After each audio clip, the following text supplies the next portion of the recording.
You've heard the term revenue neutral being bandied about as the federal government orders the provincial governments to bring in carbon pricing, and it is being promised by some of the governments. But what revenue neutral actually means to consumers seems to pretty much depend on who you ask. CTV's Nick Moore explains.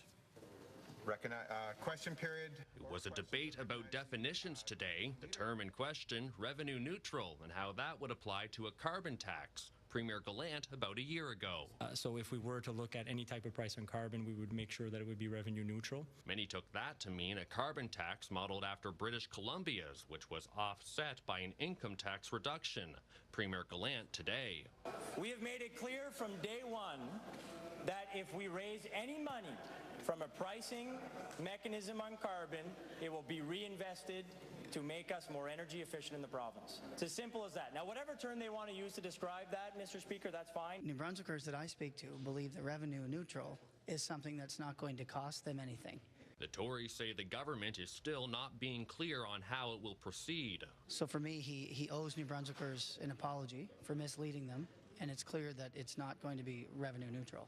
Meanwhile, Green Party leader David Coon was pushing the government to ensure it had a clear carbon tax plan ready for a climate change meeting next month.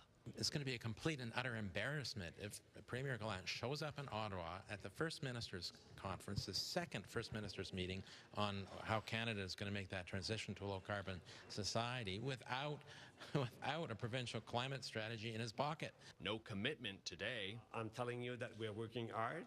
And what we're going to do it right. That meeting between the premiers and prime minister focusing on climate change will happen December 9th.